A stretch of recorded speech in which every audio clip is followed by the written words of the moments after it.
We're good? Good afternoon, everyone. Thank you for joining us. I would like to call this regular meeting to order. Call the meeting to order, and I'm going to call the agenda item for invocation and pledge of allegiance, and I'm going to ask Mr. Perez to lead us in those items. Thank you, Mayor, and thank everyone for being here. We can please stand for the invocation and pledge of allegiance. Thank you.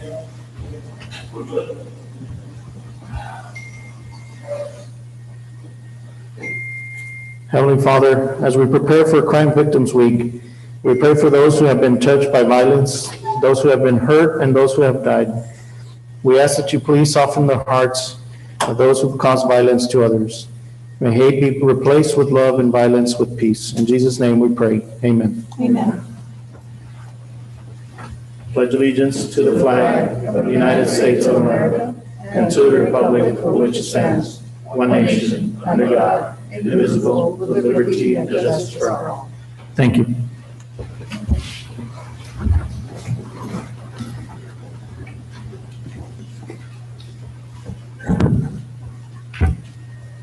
Calling for presentation, agenda item number 1. Chief Dominguez, you have the floor. Good evening, Mayor, City Council. With me today is Isela Marin, our Crime Victims Liaison, and Amy Tejerina, our coordinator, working on this great event for us on April 22nd. And today we're here, sir, with a proclamation for that event, and it reads as follows. Whereas in 1982, President Ronald Reagan's task force on victims of crime envisioned a nation commitment to a more equitable and supported response to victims. And whereas the week celebrates the energy, perseverance, and commitment that launched the Victims' Rights Movement, inspired its progress, and continues to advance the cause of justice for crime victims.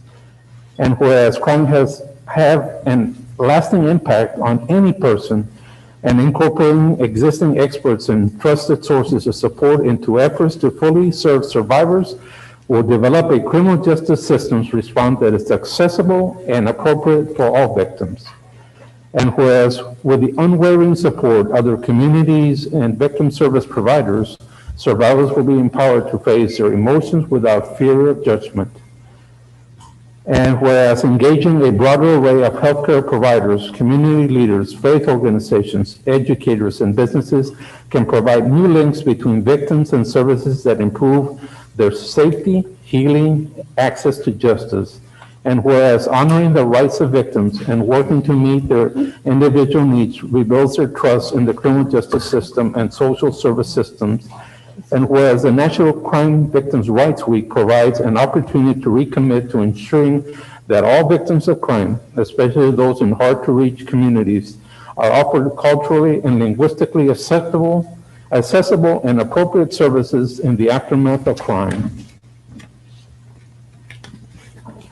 And whereas the City of Mission is hereby dedicated to strengthening victims and survivors in the aftermath of crime, rebuilding resilience in our communities and our victim responders, and working for a better future for all victims and survivors. Now therefore be it resolved that we, the members of the Mission City Council, on behalf of the citizens of Mission, do hereby proclaim the week of April 18th to the 24th, 2021 as Crime Victims' Rights Week, and reaffirm Mission's commitment to creating victim services and criminal justice response that assists all victims of crime during Crime Victims' Rights Week and throughout the year. Proclaimed on this, the 12th day of April, 2021.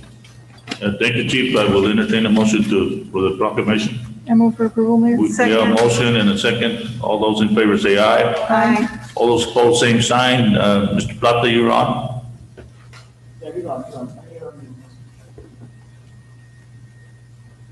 Yes, Mayor, I'm here. Are you voting for the proclamation? Yes, Mayor. Proclamation passes 5-0. Congratulations. Thank you, Mayor.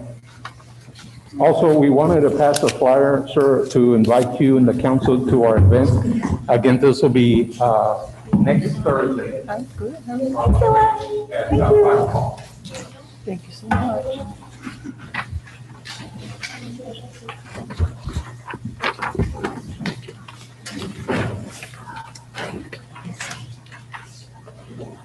Over to the council.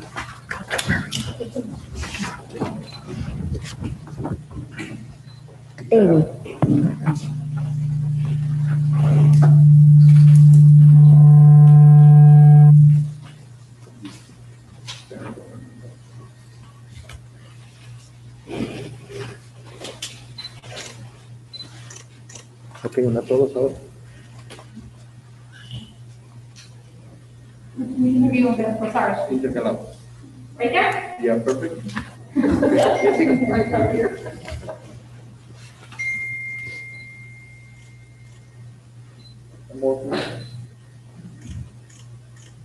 Thank you.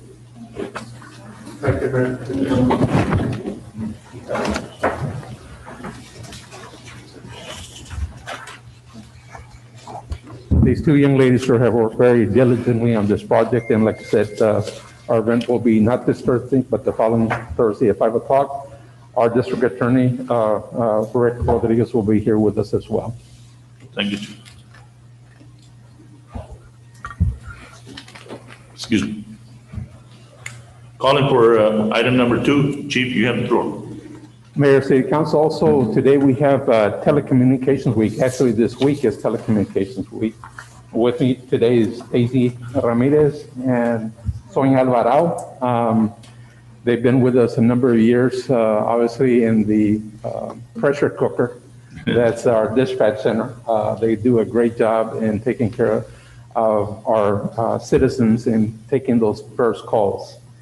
The proclamation sort of reads as follows.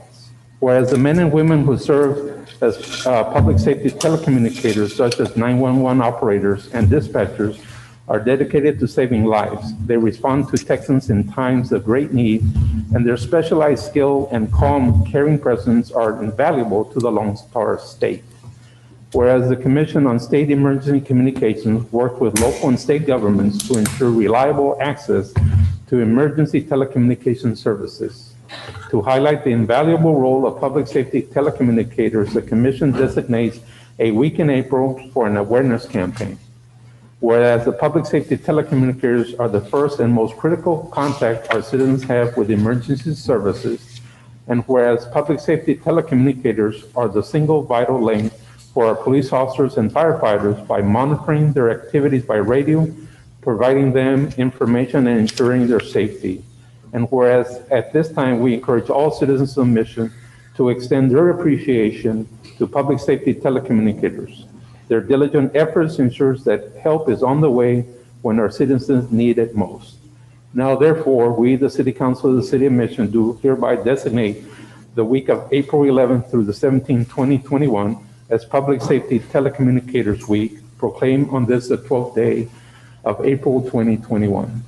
And thank you, Chief. We'll entertain a motion. So move. We have a motion on the floor. Do I hear a second? Second. We have a second, and all those in favor say aye. Aye. All those opposed, same sign. Motion carries. Mr. Plata, you're included in the motion and voting. 5-0. Chief?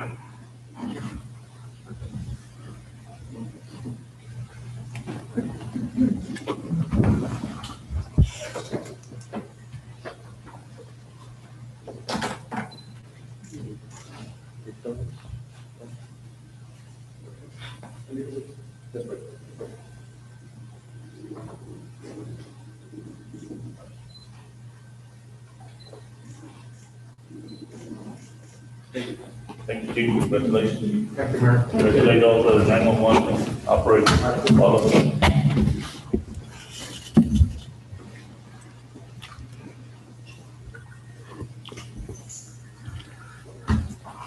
Calling for agenda item number 3, Ms. Enriquez, you have the floor, ma'am.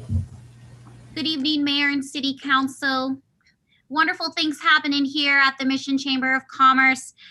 This Wednesday, we will be hosting our market days, which will be happening here at the Chamber Placitas from 11 a.m. to 3 p.m.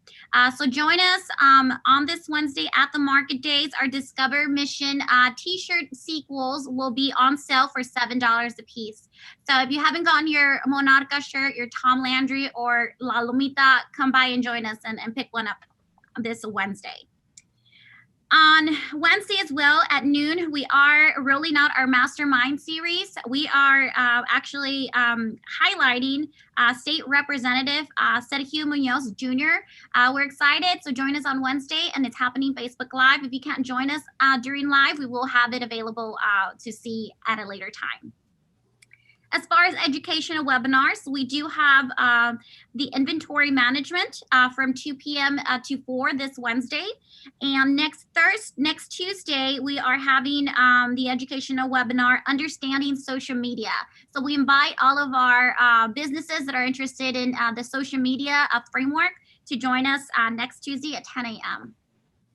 And we are continuing to plan a way for our golf tournament 2021 tournament to benefit Mission CISD students. We're really excited. At this moment, I'd like to thank some of our sponsors. So our platinum and title sponsor this year is Gano and Sons Trucking. Our luncheon sponsor this year is RGB Electrical Supply. And our breakfast sponsor is Apple Pharmacy. So we're excited. These sponsors they have allowed us to put on this tournament to benefit MCISD. So at this moment, we are welcoming teams. So if anyone likes to participate, have a fun day on the field on Friday, please join us.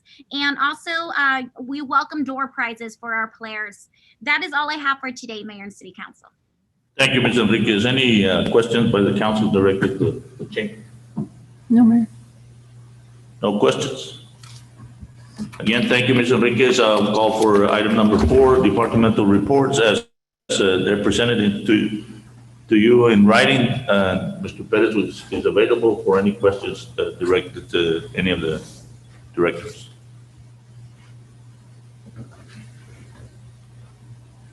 I move for approval as presented, Mayor. We have a motion to approve as presented. Do I hear a second? Second. We have a second, and this is open for any discussion. All those in favor say aye. Aye. Aye. All those opposed, same sign. Motion carries. Item 4 is approved 5-0. I'll call for item number 5, citizens participation. Ms. Carrillo, do we have anybody that has signed up? Yes, Mayor. We have Mr. Jesus Mendoza. He should be on Zoom. Mr. Mendoza? Yes, thank you. Thank Mr. you. Mendoza, the chair recognizes you. You have 3 minutes. Please identify yourself and your address for the record, please. Thank you. Thank you very much. My name is Jesus Mendoza. My phone number it is 956-583-7012. I have been homebound for more than 10 years with life-threatening electro hypersensitivity EHS, which is caused and aggravated by exposure to the same wireless micro-radiation reaching children and the teachers at school. My EHS has been recognized by federal and state agencies and by courts as a physical medical condition and as a disability. It is estimated that without knowing, more than 50% of the population is already suffering symptoms of EHS. Children, teachers, doctors, attorneys, and even a director of the World Health Organization are suffering from EHS. Please see wearetheevidence.org. Despite that EHS is reaching pandemic proportions, most doctors are in the dark or in denial and continue misdiagnosing and mistreating with harmful drugs and invasive procedures symptoms that disappear with just reducing exposure to microwave radiation. A law firm filed a federal lawsuit with evidence of how the cell phones used by our children emit more than 5 times the levels allowed by federal law, when even short doses of radiation above the federal safety limits causes harm even to healthy and strong adults. And 7 law firms are warning school officials of the potential civil and criminal liability of exposing children unnecessarily to harmful microwave radiation when an expensive hardwired internet is readily available.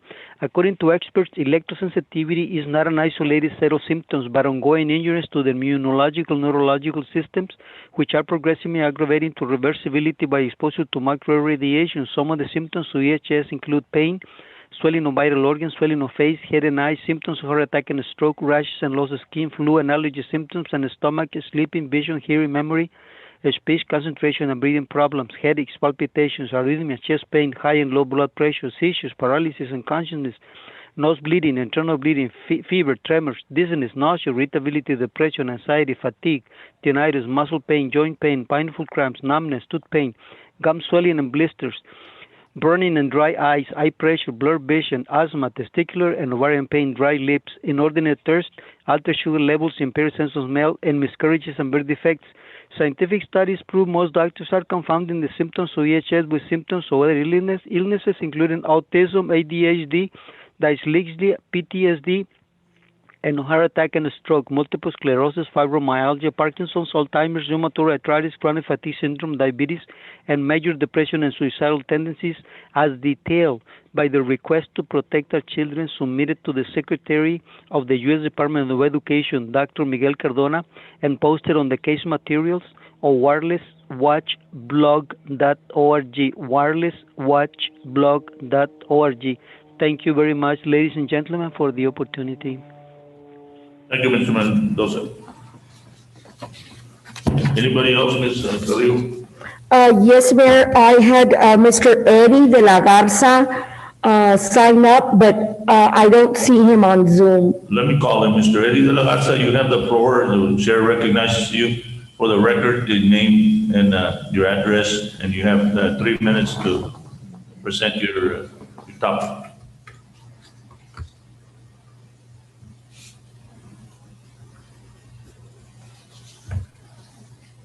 We don't see him. No, Mayor, he's not on. Okay, we'll go to the next one. Is there a third one? No, sir, I did not have anyone else. Do we have any in electronic indicating that they have their hand up that we?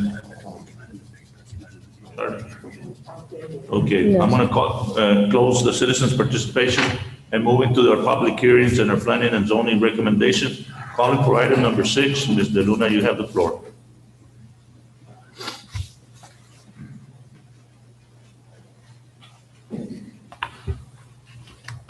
Good evening, Mayor and Council. Item number 6 is a rezoning for a 39.27 acre tract of land out of lot 41, Johnny Sherry. This is from agricultural to light industrial. The applicant is Cascade Real Estate Operating LP. If the council is inclined to approve this item, an adoption of an ordinance would be needed. The site is located on the southeast corner of Mile 4 South and on San Luis Highway. The surrounding zones include agricultural to the north, east, west, and south. The existing land uses currently are all vacant. The future land use map shows this area as general commercial. The proposed zone complies with the city's future land use map and surrounding land zones. Staff and P&Z recommended approval. This is a public hearing. This item is now before you. This is a public hearing. Anybody in favor or against the rezoning? Anybody from the audience, please come to the podium and identify yourself. And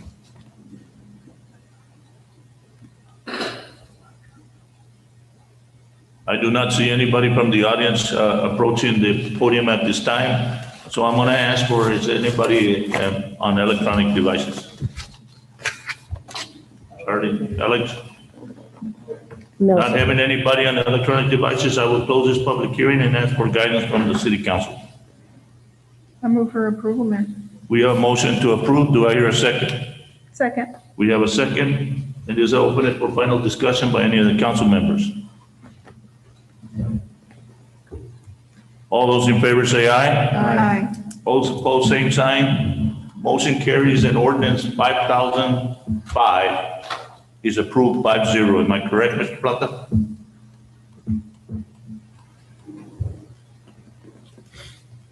He is on, Mayor. Okay. I'm calling for item number 7. There he is. De Luna, you have the floor. Item number 7 is a rezoning for a 9.82 acre tract of land, more or less out of lot 16-5 west addition to Sharyland. This is from agricultural to light industrial. The applicant is Alejandro Barrera. If the council is inclined to approve this item, an adoption of an ordinance will be needed. The site is located on the southeast corner of Mile 1 South and Abelino Faria Street. The surrounding zones include agricultural and agricultural open permanent. On the north, to the east is heavy commercial, to the west is agricultural, open interim and permanent. To the south is agricultural, open interim and permanent. Existing land uses include residential to the north. To the east, west, and south is currently vacant. The site is currently vacant right now. The future land use map shows this area as general commercial. Although the future land use map shows this area as general commercial, the applicant plans to use the subject site for a construction warehouse and parking for his commercial vehicles, which are permissible on a C4 zone, which is heavy commercial, and perhaps a better neighbor for the area.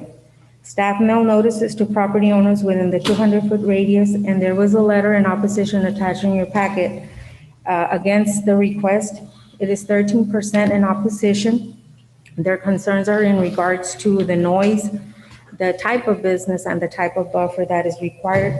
PNC and staff recommending denial of the I-1, but consider a C4, which is a heavy commercial designation for this area.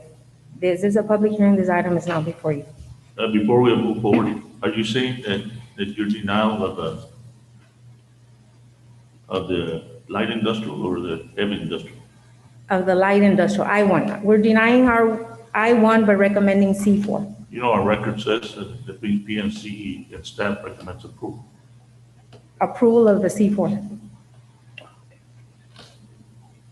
Okay, that's not what the record says, but I'm sorry. Let's see. Just to clarify, Mayor, they're Yes, sir. denying the industrial, but recommending the the C4, C4. but that's not what was published. Right, no, what was published was Sir, What is? Sir, if I may, so this is our internal bullet point agenda that what was published was a denial of a I-1 and a approval of a C4. Okay. Now that we're okay with the public, Yes, sir. we're okay with the public, right? Yes. Mr. Attorney? Yes, sir. Okay. This is a public hearing, and anybody from the audience for or against this rezoning, please approach us. Come to the podium. Item number 7.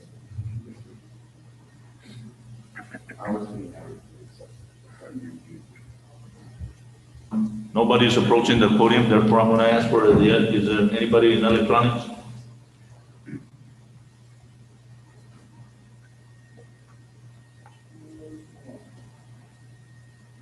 I see, I think I see someone that's trying to raise their hand. Virginia Singletary. Okay.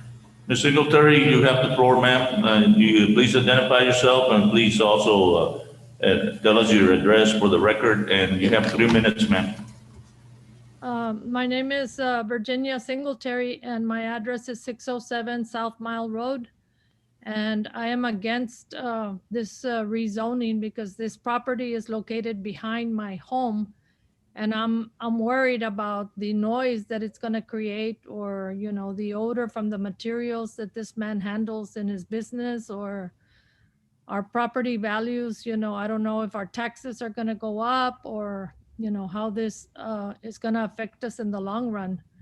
And I submitted the letter signed by the 4 homeowners that are located right here, that we wanted to, I know that the city or the P&Z had recommended a buffer, but if he builds a fence, I want to know how high is that fence going to be. He was trying to say that there was fences here located already, but those are our fences on our properties, right? So what I want to know is, you know, what kind of a buffer are y'all going to require from him? You know, as far as the fence is concerned, I guess. Luna, you want to address that? Currently, for rezonings, we cannot impose a buffer because it's only the rezoning that would be included at the site plan approval. Whenever he submits his building permit, and it's up to the council, it just needs to be a buffer. It could be masonry or brick. It all depends. When he would have to subdivide the property, obviously. He would need to subdivide that would be the next step. Okay, so when he comes in for the subdivision, we could put in the plat note that a That says that- masonry wall would be required on the north side of his property, which would be the south side of the property owners. Is that correct? That's correct. And we could ask him to have it an 8-foot tall or whatever the council desires, right? That is correct. Okay. I would be inclined to be in favor of moving forward and then letting it come to the rezoning. We're in a public hearing right now. So Oh. I need to get Okay. the public to give us the input, and then. I thought we were done. Then I'll talk with If you don't mind, Ms. No, I don't mind, absolutely. Any other person on the line, on the electronic, from the public, Charlie? Thank you, Ms. Singletary.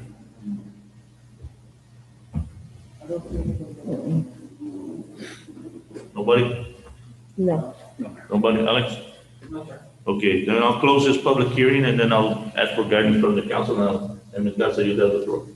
Well, I guess my question to Ms. Singletary, if she's still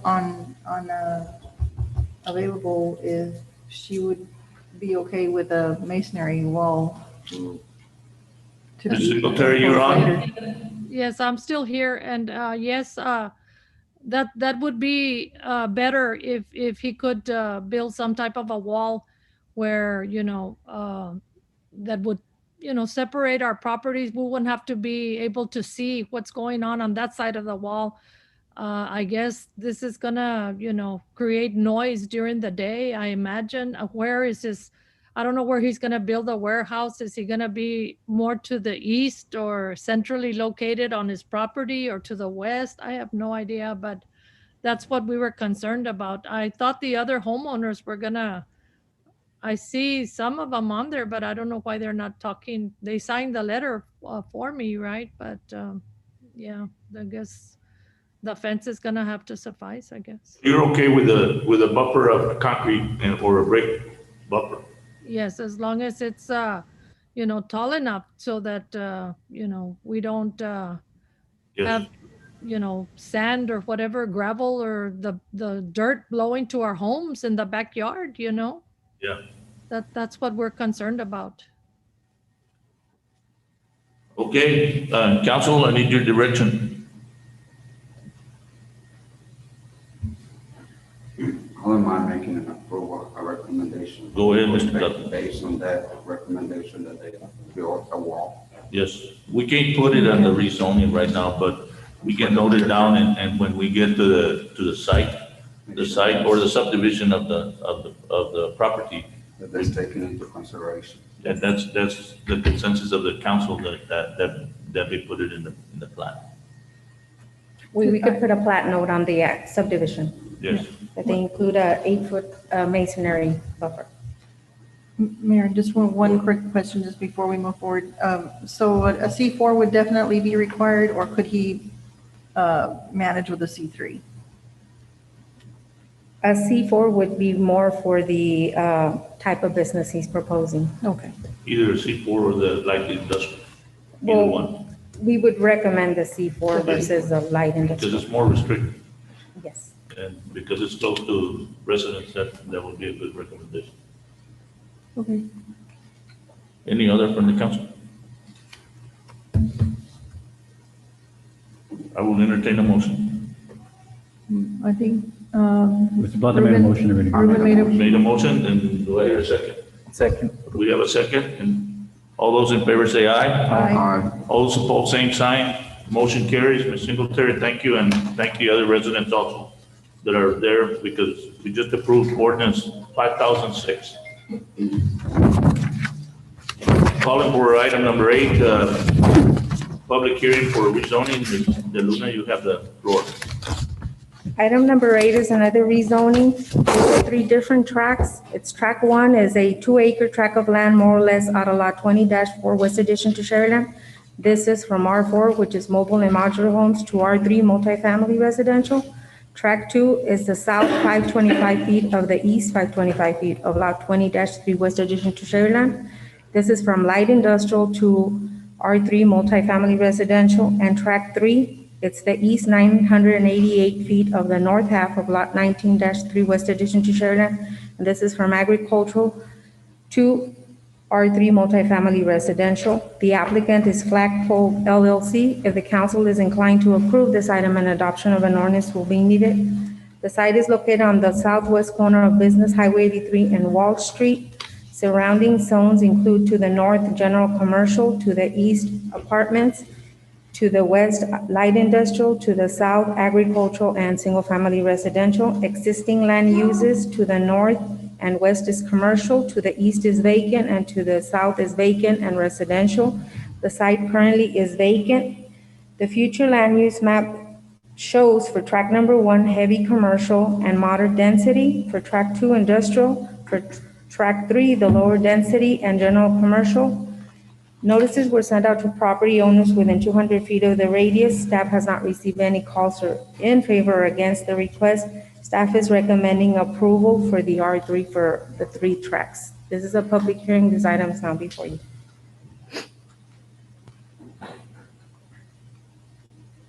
This is a public hearing. Anybody in favor or against the rezoning? If anybody in the audience, please approach the podium. I don't see anybody approaching the podium, therefore I'm gonna ask for the electronics. Do we have Charlie, or Alex? We have nobody electronically, and this, I'm gonna close the public hearing, and I'm gonna ask for direction from the council. Move to approve. We have a motion to approve. Do I hear a second? Second. We have a second. All those in favor say aye. Aye. All those opposed, same sign. Motion carries. Ordinance 5007 is approved 5-0. And I'm calling for item number 9. Ms. De Luna, you have the floor. Item number 9 is a conditional use permit to keep a portable building for office use. This is for Rio Grande Trailer Sales LLC. This is located at 2400 North Conway Avenue. The legal would be Lot 1 Burger Subdivision. It's currently zoned commercial, and the applicant is Michael Adams. If the council is inclined to approve this item, an adoption of an ordinance will be needed. The subject site is located on the northeast corner of Conway and Rosemary. The request is to keep a 12 by 20 portable building to be used as a sales office for RV. This same portable building has been used as a sales office, and since the CUP is not transferable to others, the applicant would like to continue the use. The applicant is proposing to display between 4 and 5 RVs along the front of the property. The hours of operation would be Monday to Saturday from 9 to 5. He is proposing to have 1 employee, parking and landscaping. He is required to have 5 parking spaces for the building. And for landscaping, he's placing some planters in front of the building and along the south side of Rosemary. Staff recommended approval subject to a 1-year reevaluation to assess the new operation, compliance with building, fire, and sign codes, and the acquisition of a business license. This is a public hearing. This item is now before you. This is a public hearing. Anybody in favor or against this conditional use permit? Anybody from the audience, please approach the podium if you want to say anything in favor or against this conditional use permit. I don't see anybody from the audience approaching the podium, therefore I'm going to ask for, is there anybody on electronics? Charlie or Alex? No? I will close this public hearing and ask for guidance from the council. Can you go back to the slide with the picture of the building?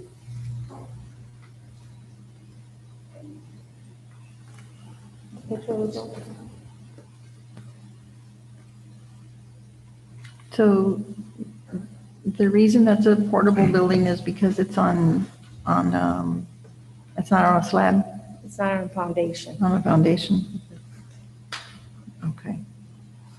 And is that the only thing that makes it That's the only reason why he needs to apply for his CUP. okay.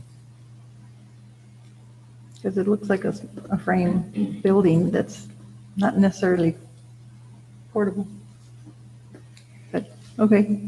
But it's not. No, I know, I can tell. Yeah, it's the one across from Taco Lake. So, Mr. Mayor, I have a question. Go ahead. Mr. Luna, what makes it, like, they're always only gonna have 5, because since it's between 2 restaurants? I mean, I know there's a street between Taco and there, but a lot of people park there to go to the restaurant. So he's only gonna have selling 5 RVs or trailers at a time? Yes, he's actually proposing to have maybe 3, the most 3, but in his application, he put 4 or 5. But now that he's parked them, he's only said about 3, the most 4. And he's leased the front portion of the building. And I believe he already put some signs for the back property to be the overflow parking for Taco Lane. Okay.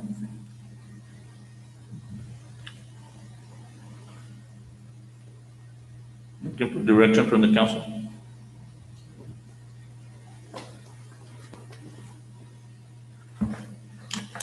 I move for approval, Mayor. We have a motion to approve. Do I hear a second? Second. We have a second. Any final discussions? All those in favor say aye. Aye. All those opposed, same sign. Motion carries. Ordinance 5008 is approved 5-0, and I'm calling for item number 10. Ms. De Luna, you have the floor. Item number 10 is a conditional use permit renewal for a drive-through service window. This is for Squinkles Snackland Inspiration. The address is 3009 North Inspiration Road, Suite A. Legal is C18 Tars Estates number 3. The property is currently zoned commercial, and the applicant is Rosa Maria Uribe. If the council is inclined to approve this item, an adoption of an ordinance will be needed. The subject site is located at the northwest corner of Inspiration and Giselle Street. The applicant leased the 1,250 square feet within a commercial plaza and installed a drive-through service window for the sale of snow cones and snacks. A CUP for a drive-through service window at this location was previously approved on February 26, 2018 for a period of 3 years. The applicant would like to renew her permit. A 24-foot drive in the rear of the building will provide access to a 13-foot drive-through lane and would allow stacking for approximately 2 vehicles. The days and hours of operation would be every day from 11 a.m. to 10 p.m. She's proposing 2 employees. Parking and landscaping are held in common. Staff is recommending approval for a period of 3 years to continue monitoring this operation. This is a public hearing. This item is now before you. This is a public hearing. Anybody in favor or against this conditional use permit renewal? Anybody from the audience, please approach the podium at this time.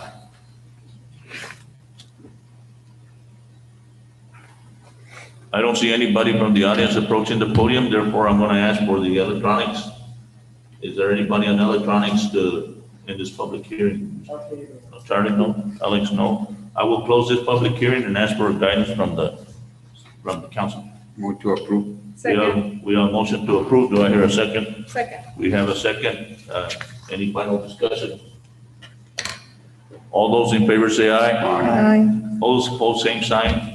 Motion carries. Ordinance 5009 is approved 5-0, and I'm calling for item number 11. Ms. De Luna, you have the floor. Item number 11 is a conditional use permit renewal for the sale and on-site consumption of alcoholic beverages. This is for Bayi Terrace Event Center, located at 1509 Industrial Way. This is Lot 5, Mission Business Park Subdivision. It's currently zoned industrial, and the applicant is Belinda Bayi Catering LLC. If the council is inclined to approve this item, an adoption of an ordinance will be needed. The subject site is located near the Industrial Boulevard and Industrial Way intersection along the south side of Industrial Way. A CUP for the sale and on-site consumption of alcoholic beverages was previously approved on February 25, 2019 for a period of 2 years. Ms. Bayi would like to renew her conditional use permit for the sale and on-site of alcoholic beverages. Hours of operation would be Monday to Sunday from 10 a.m. to 2 a.m., with most of the events taking place during Friday and Saturday. She's proposing to have 2 employees plus contracted staff to man the operation. Parking and landscaping are held in common and are meeting and exceeding city requirements. Staff is recommending approval for this CUP for a period of 2 years, at which time the applicant will have to renew their TABC license and CUP. This is a public hearing. This item is now before you. This is a public hearing. Anybody in favor or against this conditional use permit renewal? Anybody from the audience, please approach the podium at this time.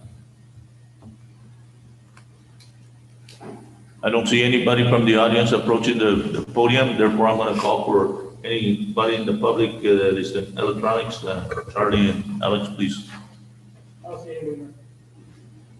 No, we have nobody, so I'm going to close this public hearing and ask for guidance from the council. Council, we have a motion to approve. Do I hear a second?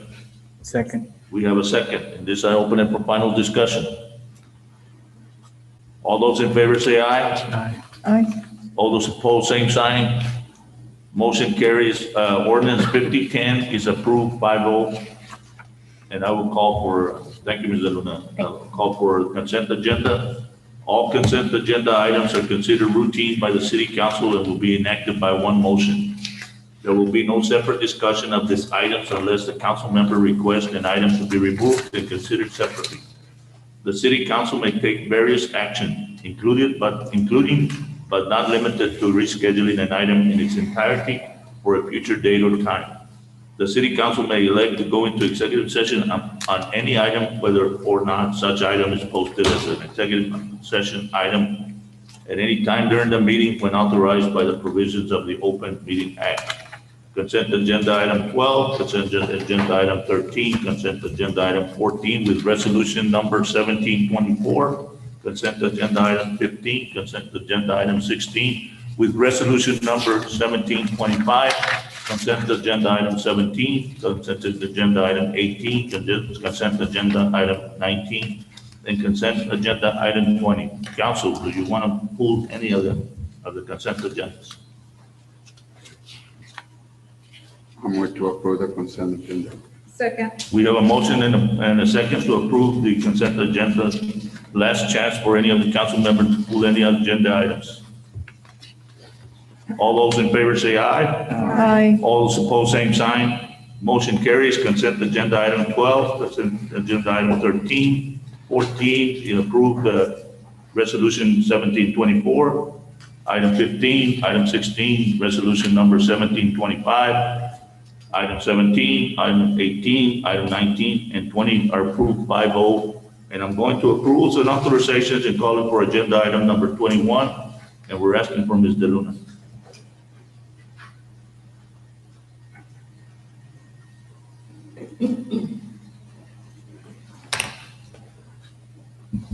Mayor and council, item number 21 is a preliminary plat approval for Carrizales number 2 subdivision. This is a 30.44 acre tract out of lot 30 and 31 Texan Garden subdivision. This is in a rural ETJ. The developer is Norberto Salinas and the engineer is South Texas Infrastructure Group LLC. The property is located a quarter of a mile north of West Mile 6 Road along the east side of Western Road. The developer is proposing 52 single-family residential lots. For water is serviced by Aguasat, and they're proposing 5 fire hydrants as filling stations. Water and sewer and drainage have been approved by our city engineer. Staff is recommending approval subject to meeting the model subdivision rules, complying with the street alignment policy, and meeting any comments from the county planning office. This item is now before you.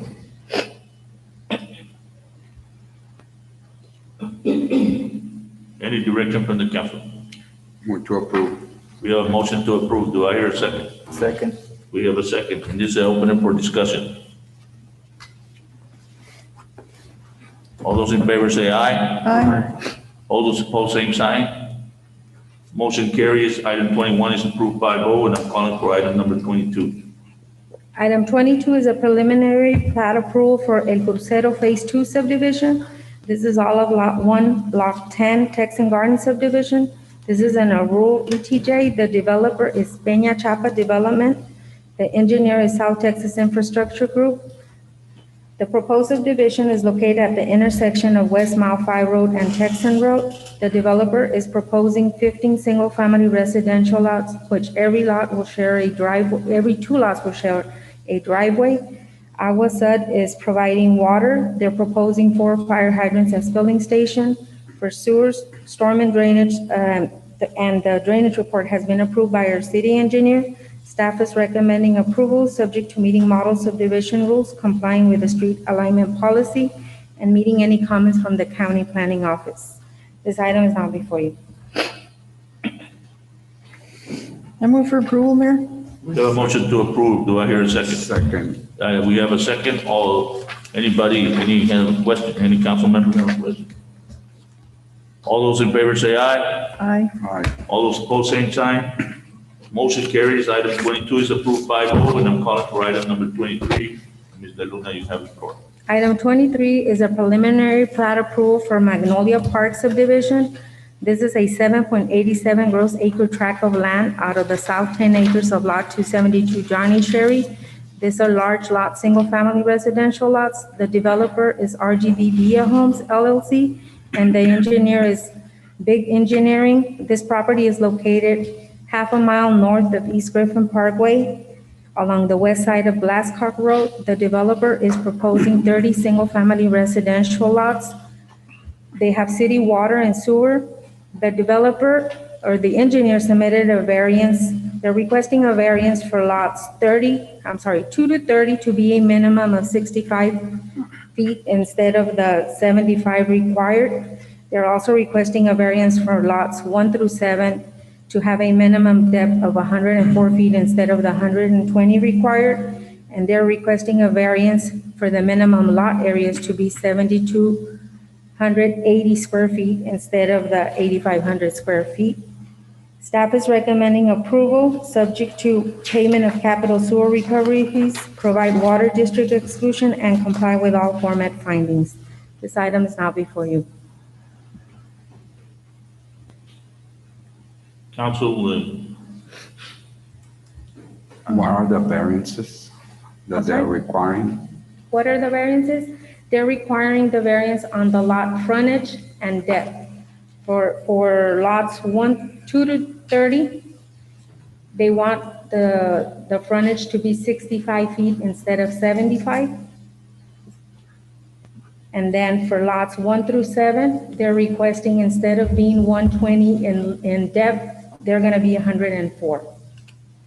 And then for lots 2 to 6, the minimum square footage requirement for a lot is 8,500 square feet, and they're requiring 7,280. I'm not, and P and Z was okay with all those variances? Yes, our engineers are okay with it. yes. That's a lot of variances. There are 3 variances based on the subdivision. There's similar to what Glasscock Hills on the south side. Same square footage of the lots. So they're trying to match. I know normally it's bigger lots, but based on the land, the entrance, that's where they're having.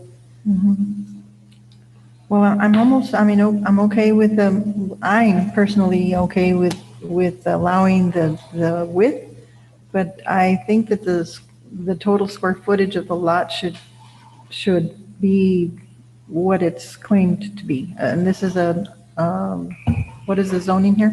R1A, large lot. 8,500. So 8,500. I think it should be 8,500. So, he's just gonna have to move a lot line. I'm with you. I agree with the same thing. We can give them one variance, but not both. You know? and if- Especially in that area, houses are, So you want them to be at 65, but to meet the square footage and the lot depth, okay? And Right, the minimum of 85. 8,500 square feet per lot. So with those changes, I move for approval. We have a motion on the floor. Do I hear a second? second, We have a second. And for final discussion by any of the council members. All those in favor say aye. Aye. All those opposed, same sign. Motion carries. Item number 23 is approved 5-0 with the changes. Thank you. Calling for item number 24. Ms. Vela, you have the floor, ma'am. Good afternoon, Mayor and City Council. Item number 24 is authorization to purchase OpenGov budgeting and planning software by Carashop Technology Corp. via DIR contract. This budgeting and planning software is a cloud-based system that will improve budget process and allow for online submission, electronic review, and remote approval. Initial cost is $76,302.23 with an annual fee of $41,380.94 moving forward. Staff and city manager recommend approval. move to approve. We have a motion on the floor. Do I hear a second? Second? We have a second. Any discussion by any of the council members? Mayor, I have a question. Go ahead, ma'am. Ms. Vela, so we're not currently using anything right now? No, we do everything manually through Excel. It's going to be a great step to upgrade for technology. Am I correct? Yes. And if I may, sir, also on the planning side, it would be also utilized for project planning in the future as well. Yes. And is your question answered, Ms. Ortega? And we went out for bids and everything, and this is the top. Yeah, we looked at other softwares that were available by other companies as well as what our current accounting software offered, and this was the one that we liked the most. And was there a committee chosen for this, or who decided that? It was just myself, my assistant finance director, and my accountant.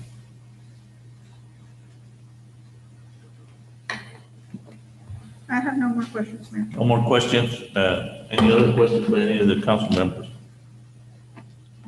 All those in favor say aye. Aye. All those opposed, same sign. Motion carries. Item number 24, Ms. Vela, is approved 5-0. I'm calling for item number 25, and you have the floor, ma'am. Item number 25 is the approval of the February 2021 tax collection report. The total 2020 tax levy was $24,329,155.55, and the amount of collections as of February 28, 2021 is $22,220,560.12, which represents 91.33% of the 2020 tax levy. Total delinquent tax levy was $2,454,795.62, and amount of collections as of February 28, 2021 is $305,569.12, which represents 12.45% of the total delinquent tax levies. Staff and city manager recommend approval. I move to approve. We have a motion on the floor. Do I hear a second? Second. We have a second. Any discussion by any of the council members? All those in favor say aye. All those opposed, same sign. Motion carries. Item number 25 is approved 5-0, and I'm calling for item number 26. And Ms. Vela, you have the floor. Item number 26 is the approval of the February 2021 financial statements. Total revenues for the month were $6,286,657, and total expenditures were $10,555,480, leaving an ending unadjusted fund balance of $19,295,366. Staff and city manager recommend approval. I move to approve. We have a motion on the floor. Do I hear a second? Second. We have a second, and this is open for discussion. All those in favor say aye. Aye. All those opposed, same sign. Motion carries. Item number 26 is approved 5-0, Ms. Vela, and I'm calling for item number 27. And Chief Dominguez, you have the floor.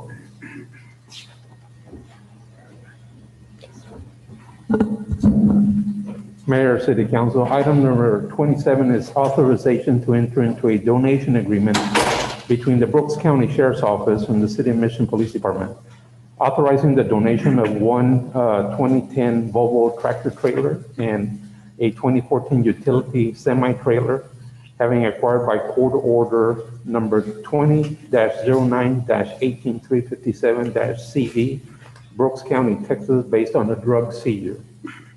The Mission Police Department would benefit from the donation offered by the Brooks County Sheriff's Office and will accept all responsibility for the care and maintenance and the safekeeping of both vehicles. Both vehicles were released to the City of Mission Police Department with all vehicle registration transfer documents. Staff and city manager recommend approval on this donation. I move to approve, Mayor. We have a motion on the floor. Do I hear a second? Second. We have a second, and this is open for discussion. All those in favor say aye. Aye. All those opposed, same sign. Motion carries. Item number 27 is approved 5-0, Chief. Thank you. And I'm calling for item number 28. Mr. Flores, you have the floor, sir. Good evening, Mayor and Council. Item number 28 is the authorization to lease purchase equipment from Austin Turf and Tractor for golf course via buy board contract 611-20. The authorization to lease purchase from Austin Turf and Tractor a TDR roller mower, 3 Z-Track mowers, 2 greens mowers, a trim mower, deck mower, bunker rake, and utility tractor. Payments will be $25,048.26 for the first year and $50,096.52 for the subsequent years. It's a 60-month term. Staff and city manager recommend approval. I move to approve. We have a motion on the floor. Do I hear a second? Second. We have a second, and this I open up for discussion. All those in favor say aye. Aye. All those opposed, same sign. Item number 28 is approved 5-0, Mr. Flores, and I'm calling for item number 29. Mr. Flores, you have the floor. Thank you. Number 29 is the approval of point-of-sale software, internet marketing, and tee time reservation agreement with Golf Now and the Sherry Municipal Golf Course. Sherry Golf Course will receive G1 tee sheet, a point-of-sale system, Smart Play, platform on golfnow.com, split fee booking engine, Golf Now standard marketing, installation fee hardware, and Golf Now payments. Sherry Golf Course will give 2 tee times per day and trade between 10 a.m. and 11 a.m. Staff and city manager recommend approval. I move to approve. We have a motion on the floor. Do I hear a second? Second. We have a second, and this I open it for discussion. All those in favor say aye. Aye. All those opposed, same sign. Motion passes. Item number 29 is approved 5-0, and I'm calling for item number 30. Ms. Longoria, you have the floor.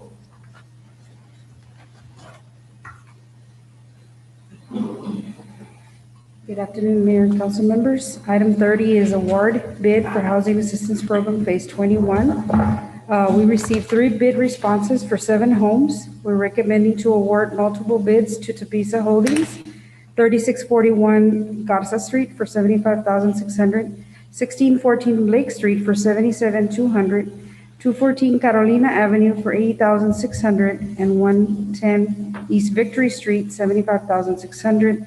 And Andrew Salinas doing business as A1 Insulation for 2801 David Street, $23,500, and 100 Citriana Drive, $24,990.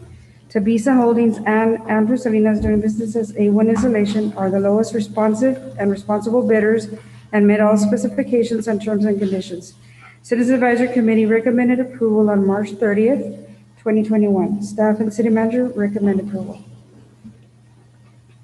I move for approval. We have a motion on the floor. Mr. Plata, your second. Now open it for discussion. So is there 6 houses that we are warning or 7? There's 7, 5 reconstructions and 2 rehabs. Ms. Longoria, so the first 3, actually 4, are those 2 or 3 bedroom? There's 4 2-bedroom and 1 3-bedroom, which is 214 Carolina Avenue. That is a 3-bedroom. The other ones are 4 bedrooms. And the last 2 are rehabs. So 3641 Garza, there's 1. Yes. 1614, there's 2. 214, there's 3. 110 is 4.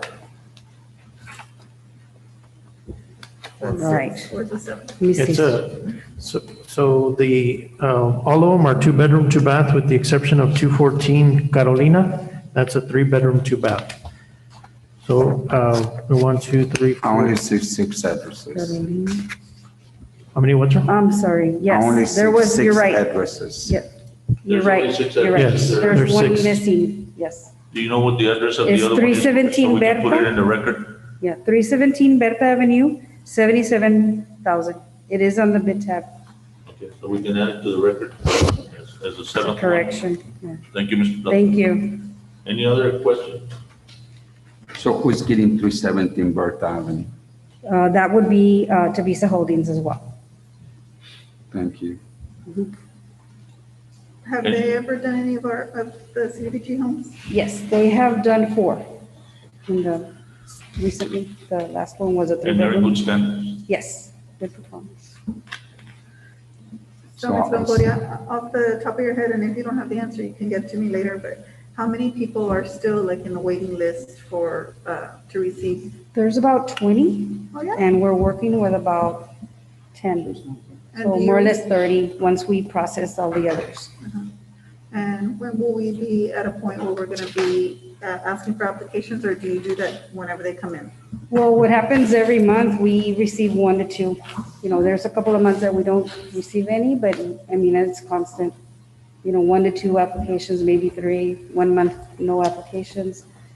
So it's going, it's out there. Their word of mouth is going, And then we do have the website where we also put information there. So the word is out there that we are assisting people.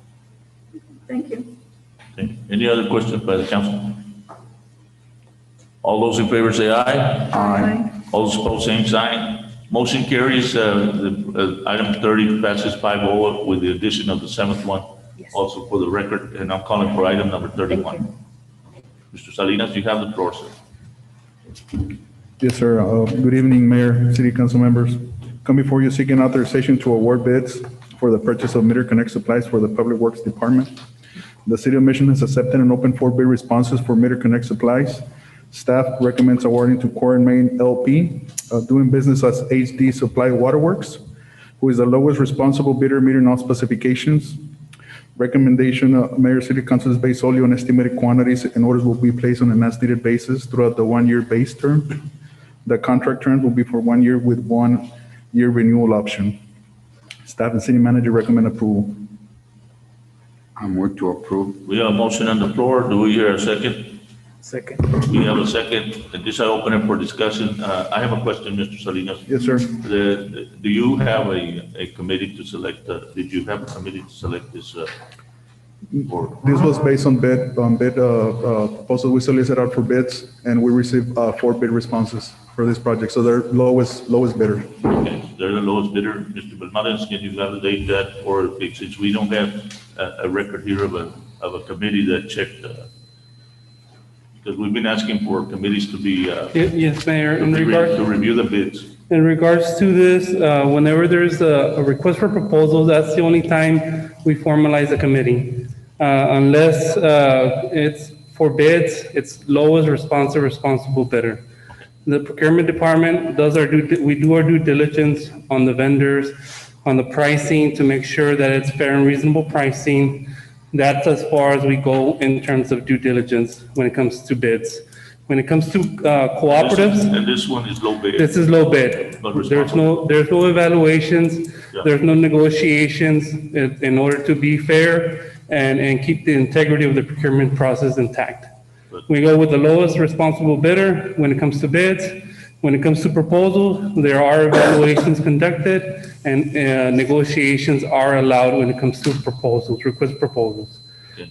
Thank you, Mr. Bernardes. Thank you, Mr. Salinas. Let me get the vote from the council. Any other questions before? All those in favor say aye. Aye. All those opposed, same sign. Motion carries. Item number 31, Mr. Salinas, passes 5-0. And calling for item number 32, Mr. Salinas, you have the floor. Yes, sir, Mayor, City Council members, item number 32 is the authorization to award bids for the purchase of water line maintenance supplies for the Public Works Department. Again, Mayor, the City of Mission has accepted and opened 2 bid responses for water line maintenance supplies. Staff recommends awarding to Core Main LP, doing business as HD Supply Waterworks, who is the lowest responsible bidder, meeting all specifications. Again, Mayor, the recommendation is based solely on estimated quantities and orders will be placed on an as-needed basis throughout the 1-year term. The contract terms will be for 1 year with 2-year renewal options for this contract. Staff and city manager recommend approval, Mayor. Any questions by the council? I move to approve to the lowest responsible bidder award. We have a motion on the floor. Do I hear a second? Second. We have a second. Any final questions by the council? All those in favor say aye. Aye. All opposed, same sign. Motion carries. Item number 32 is approved 5-0. And I'm calling for item number 33. Mr. Perez, you have the floor. Thank you. Thank you, Mayor and Council. Item 33 is the approval of the third amendment to the CARES Act interlocal agreement with the County of Hidalgo and the City of Mission. On Tuesday, March 16th, Commissioners Court approved the third amendment to the CARES interlocal cooperative agreement.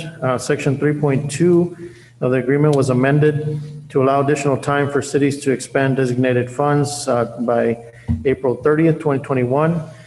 Section 3.7 of the agreement is amended to allow additional time for cities to submit revised budget for review and approved by the county as noted.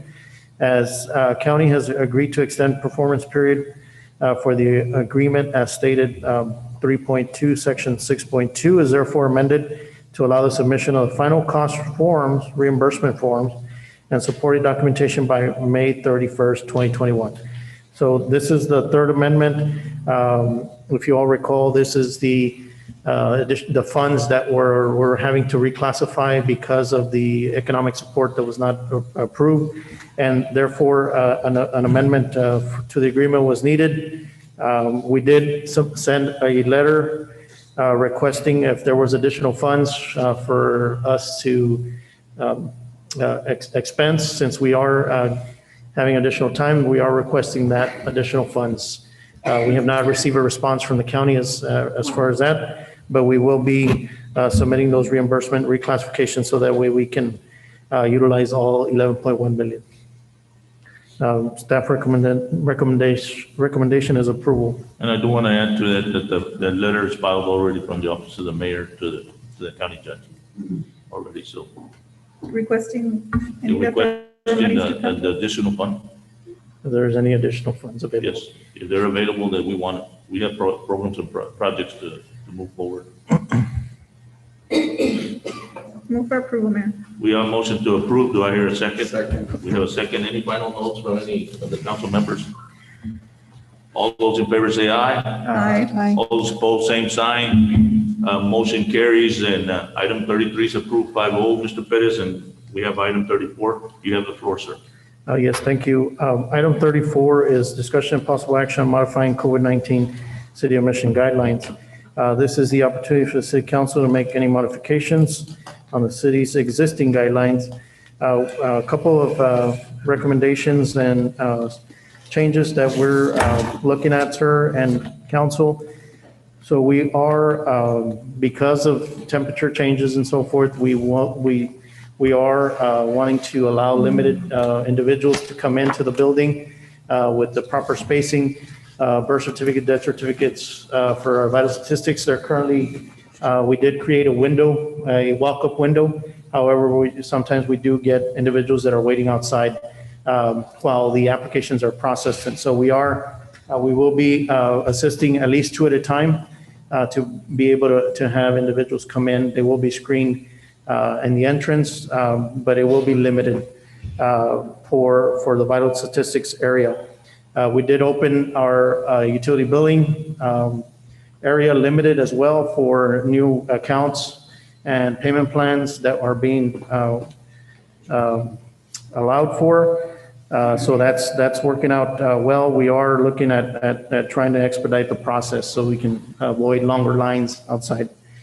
On the travel, we do want to bring up that according to CDC guidelines, those who are fully vaccinated do not need to be quarantined after an exposure or after travel by public transportation, to include bus, air, any type of travel, public transportation. Now, the time frame also, it used to be 3 months after vaccination. Now it's indefinite.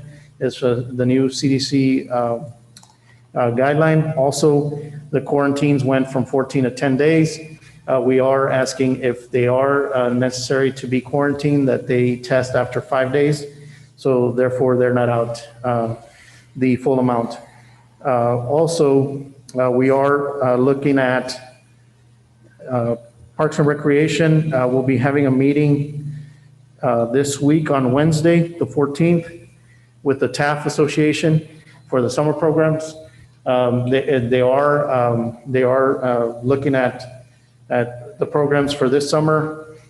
For the most part, we will have limited the amount of participants. That is a requirement. That is a recommendation from TAF. On the travel, that's the only difference this year, that we will be asking the travel to be provided by the parents. For the most part, the participants, because of the social distancing requirement. Usually we would get everyone get in a van and travel, or in a bus go together, and so that's a difference. So it will include everything that we normally offer in the summer with limited capacity. However, the only program that will not be offered is our Swim, Gus, and Goldie. It's usually one or 2 to 1 on that particular, and so we're not recommending not having that program. We understand that's a very, very popular program, but because of the safety concern, both the child and the employee, that is one program that we're at this time, we're not currently considering offering. If things change before the summer, we will bring it back. We are currently hosting softball tournaments, league play that has started with limited spectator is outside the park. We are limiting the running events. The way the running events are being organized is 15 runners, increments of 15 minutes. So that way we don't have a large congregation of runners starting at the same time and together. And as they're finishing, they get their medals, and there's no awards or anything that's presented. So that is something that also we have started doing. We will be also Because of the summer months, because of the heat coming forward, we will be opening the splash pad as well. That will be available for the public. We are going to be posting some signs on sanitation and so forth for that particular area. Aside from that, we do have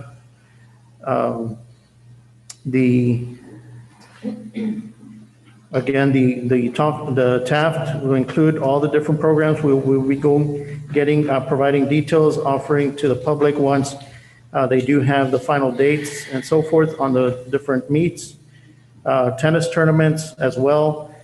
We have been hosting through South Texas CTA for tennis tournaments. They are allowing limited on spectators. Only the individuals that are playing are allowed in the tennis court.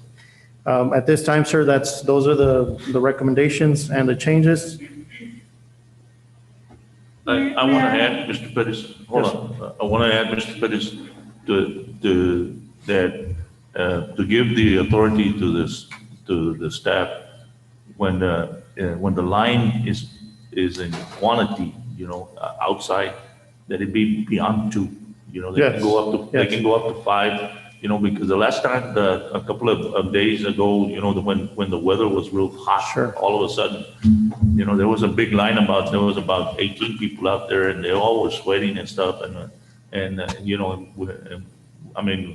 almost got to the point where I was going to ask you all to give them a little water, to hydrate, because now we're battling COVID-19 and the heat exhaustion, Sure. So it's a both sides. Yes, sir. We do have the proper spacing in here that we can accommodate that if it's necessary. But let them use the judgment, if there's only 2 people there, 2 people, but if there's a large line, to bring them inside, as soon as possible.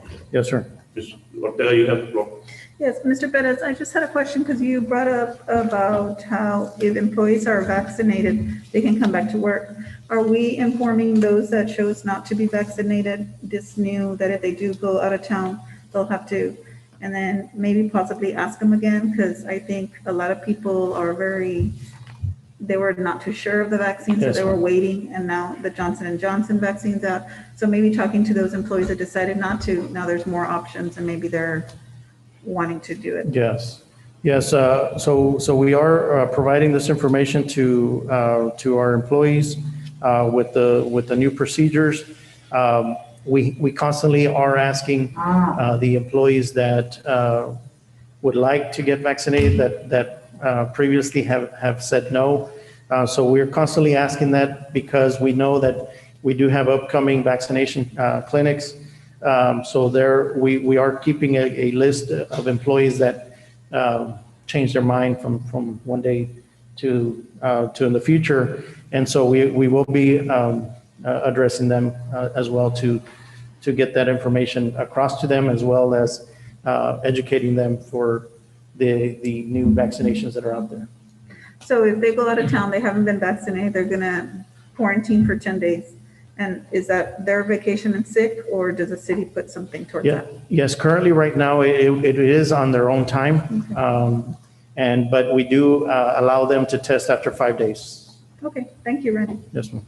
Any other from the council? Go ahead. Do we have a percentage or maybe a number of how many have not been vaccinated? We have approximately about 50% that have not been vaccinated. That have chose the not whole entire 750 employees. employees. Yes. Wow. Yes. That's a that percentage is actually increasing as far as employees vaccinated versus less. So we do have more as weeks because we do increase every time we do have a vaccination, but the last count was about 50 to about 60%. We have a clinic for Thursday, am I correct? Yes, sir. We have a first dose this week and a second dose as well this week as well. Any other questions by any other council? I will entertain a motion to approve the presentation that Mr. Perez did. Move for approval. We have a motion. Do I hear a second? Second. All those in favor say aye. Aye. All those opposed, same sign. Motion carries. Your presentation and request, Mr. Perez, is approved 5-0. And I'm calling for item number 34, correction, 35. Ms. Vela, you have the floor. Item number 35 is the approval of the attached budget amendments in the general fund, utility fund, golf course fund, and golf capital fund. In the general fund, we have $25,000 in expenditures to allocate funding for the additional support to the Texas Citrus Fiesta. In the utility fund, we have a reclassification of $18,677 for necessary capital outlay expenditures in the North Water Treatment Plant for continued operations. In the golf course fund, we have in revenues and expenditures, $226,648 to allocate the funding for the leasing of equipment for golf course operations. And in the golf capital fund, we have $25,048 in expenditures to allocate funding for the first year payments on equipment of the lease purchase. Staff and city manager recommend approval. If I may, in this particular item, sir? You have the floor, Mr. Perez. Yes, all the budget amendments are, my recommendation is approval. One, I did pass out some information regarding the general fund budget amendment. The reason why this is the $25,000 for, if you all recall, the discussion on the Texas Citrus Fiesta, the reason it's a budget amendment is because we currently fund them $50,000 a year for their operations, and an additional $25,000 we would need a budget amendment. However, I have requested, and staff has requested financial reports, financial statements. We have their yearly budget, but not necessarily a profit and loss statement to indicate that $25,000 is the actual income lost or net profit for the carnival in this particular item. And so I did receive an email from the executive director that I would be receiving the information by Friday of this week. And so therefore, my recommendation is to table that particular item until we receive the information and bring it back to the council at that point. Mr. Perez, and I'm not sure, I think that we need to discuss it a little further because I know when Mr. Plata and I discussed it on that day was because they were going to have a carnival at all. It was going to be postponed completely. And now they're going to have it in May, or they're not going to bring a carnival. The carnival is not part of their May festivities. Oh, and we said that amount because that's what they told us that they were Yes, going to correct. lose. But here in this budget that you gave us, it's anywhere from 11 to 15 from this past couple of years. Yes. And so I did request a profit and loss for those particular years to indicate that is the gross profit that they received. However, this is what was provided as of now. The average for the last 4 years, based on these figures, is about 18,500. But the indication for 2021 is 25. So I am requesting that financial information from them. When I receive it, I'll review it and bring back the recommendation to the council at that point. I would like to ask Mr. Plata, because Mr. Plata was the one that recommended that we put it on the agenda. So, and I honored his request based on the fact that Mr. Plata had mentioned the 25,000 from the last meeting that we had jointly with the board. So, Mr. Plata. Randy, and I thank you, but I would like to just go ahead and move on with this request. I would like to see whether through our economic development or our finance department, not the first time that I know they have probably need some help with their books.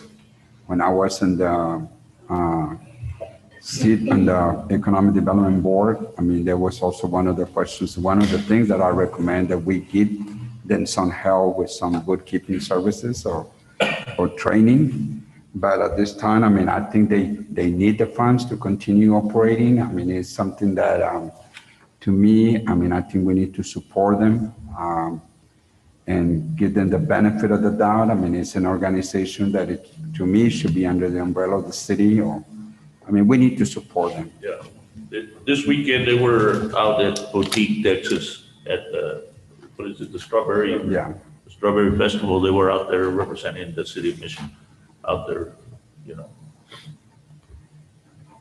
Any other questions by any of the council? Do I hear a motion? I move to approve the budget amendments.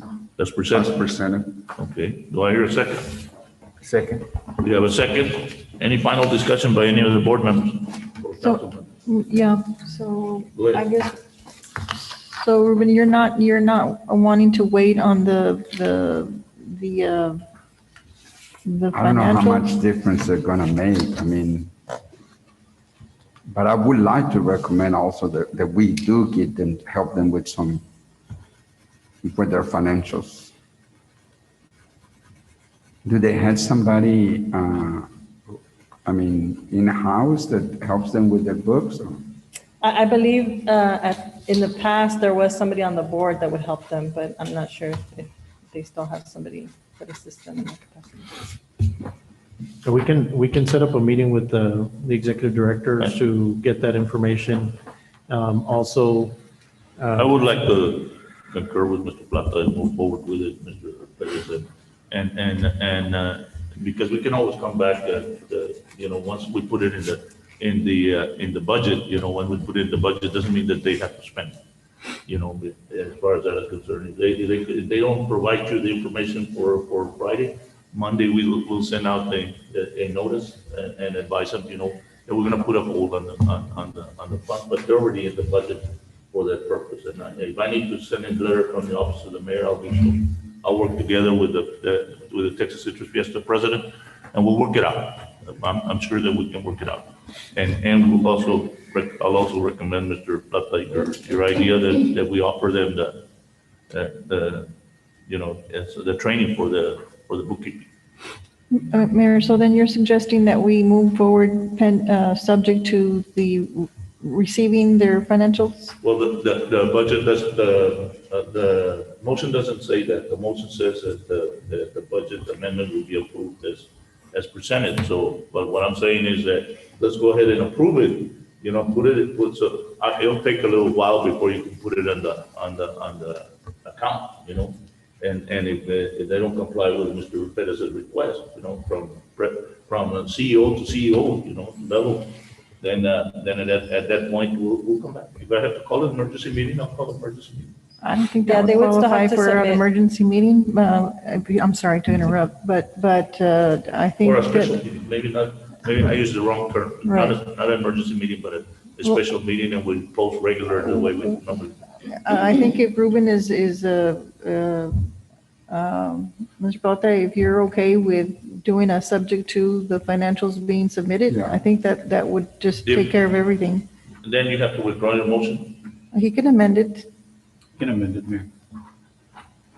just, So by Friday, they're gonna have the financials? That's the email that I received just right before the meeting, yes, sir. Mayor, if I could say something. Go ahead, I ma'am. think also that we have worked with the Texas Citrus Fiesta in reference to them making the appointments for next year for the events, being at the event center, and they have complied with all that, and the dates are set. Because my number one concern was events being in Mission, and I think they're working with that. And on the day that we did have the meeting before, when we canceled everything, that's what we had said. So have the dates been already booked? Do you know, Randy? Ms. Lerma told me they were. Ida, can you confirm that?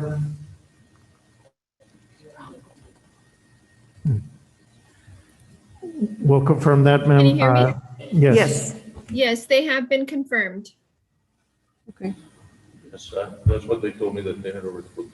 And I think because we said it, and we should be people of our word, because we said that it was canceled, that's the number that we said. So I'm with Mr. Plata with going ahead and approving it. I agree with the $25,000, but I think. Yeah, it's with important- financials, I'm sorry. I think it's important to have those financials from anyone that the city cooperates or contributes money for their operation. It's just a financial The good practice. Good practice, Well, it's exactly. actually an excellent practice because we're using taxpayers' money, Yes. you know, and our taxpayers want accountability, and I think this would be a way of it. Mr. Plata, are you going to amend your motion? Yeah, I can amend the motion to where we can approve everything that's presented with the except of the the $25,000 Subject to, subject to the financials. do I hear a second? Second. Well, I think Mr. Vela had already seconded. Oh, okay. Well, we second the amendment. Now we have to vote on the amendment first. Am I correct? Or Miller seconded the amended motion, correct? No, no, the first time. Ms. Ortega? Oh, okay. Yeah, it doesn't matter, Mr. As Vela. long as can you're second. seconding the amended motion. Yes. All those in favor of the amendment motion, say aye. Aye. All those opposed, same sign. The amendment motion, the motion has been amended. Therefore, now I'll take a vote on the motion. All those in favor say aye. Aye. All those opposed, same sign. Motion carries, and item number 35 is approved pending the subject. Item number 36, Mr. Pettis, you have the floor. Yes, thank you, Mayor and Council. Item 36 is approval of resolution authorizing city manager to execute master interlocal cooperative agreement between the City of Mission, Hidalgo County Regional Mobility Authority. For the record, let's indicate that it's resolution 1726 for the record. Yes, sir. Approval of 1726. And so this is an agreement with the City of Mission, Hidalgo County Regional Mobility Authority for right-of-way acquisition services. This project will require right-of-way acquisitions through several northern counties. The Hidalgo County RMA, which is the Regional Mobility Authority, has the authority to conduct these services. Thus, this interlocal moves to facilitate this right-of-way acquisitions by partnering with the Hidalgo County RMA. The city agrees to contract and fund cost of acquisition services. The city will provide the authority with any and all maps, parcels, sketches, titles, reports, appraisals, deeds, and title commitments required by the authority relating to the right-of-way acquisition. The city will approve all final offers of acquisition of right-of-way in its jurisdiction as specified herein and prepared all closing documents among other responsibilities. This, in summary, was approved by the Hidalgo County RMA on the 26th, I believe, of March. What this does is allows the City of Mission to continue the process of discussing, meeting with the counties to the north to include, this one in particular is the county of Jim Hogg, to start the discussions about a possibility of the rail component of the bridge project moving forward. This also will not, this will be presented to the council if any costs are associated with this agreement for approval, but it has been approved by the Hidalgo County RMA. This is the process that the Hidalgo County RMA has agreed to partner, since they do have the ability to acquire right-of-way outside the county. And that's the intent of this agreement. This item is now before you as seeking council direction in this particular item. Again, Hidalgo County RMA had approved it as a board on the 26th of March. Mayor, can we go into executive session on this item? Please. Do you want to go in the executive session on this item? We can come back later for it, so we can finish up and go to the executive session That would be fine. and then come back. That would be fine. Okay, are we okay? Yes, sir. Yes, Yeah, to discuss yes, that's what I'm all the saying. items. But let's do the unfinished business And the comments. before, so staff can be able to those that are not Okay? Yes, sir. Let's do Okay. that. Any of the item number 37, are we going to table it or we're going to?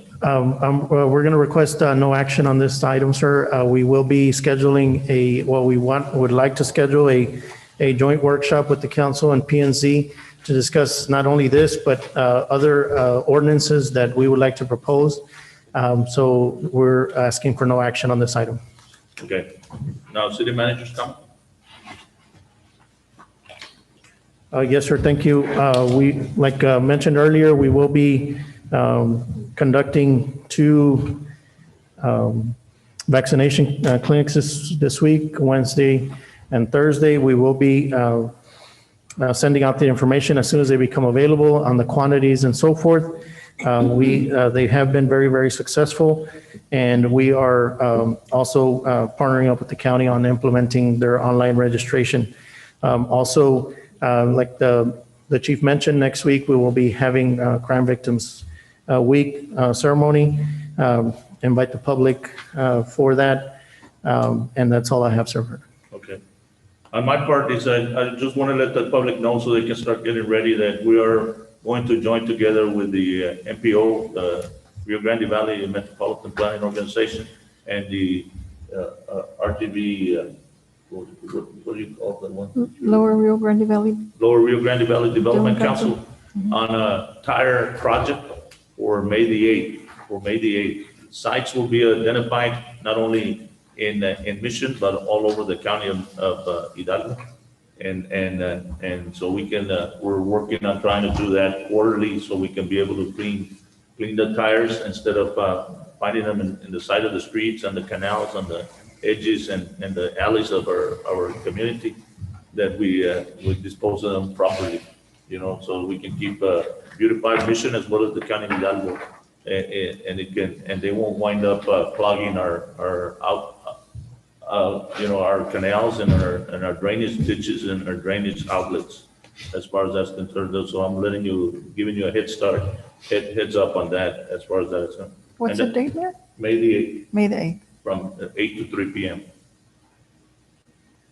So, having said that, that's the only thing that I have. Besides, I wanted to mention that the Texas Citrus Fiesta was out in Poteet, Texas, representing us, and to let the public know that I think the time that Mr. Ortega went to go look at it, they weren't participating at that time. Am I correct? Yeah, I went 4 years ago, I think. But they weren't there at the time when you went. I didn't see that. They've been participating But they go- in the Strawberry Fest for years. For years? Yes. Okay. Mhm. That's one of their This is the first go-tos. time I hear. Oh, okay. No. So, without further, then I'll start with the city council. Ms. Ortega, you have the floor. No comments, Mayor. Mr. Plata, you have the floor. No comments, thank you. Ms. Garza, you have the floor. I have no comment. Mr. Vela, you have the floor. No comment. I will entertain a motion to go into executive session pursuant to BTCA Government Code Section 551.001. Do I hear a motion? We have a motion on the floor. Do I hear a second? Second. All those in favor say aye. Aye. All those opposed, same sign. Motion carries. We're going to executive session. I'm taking my back.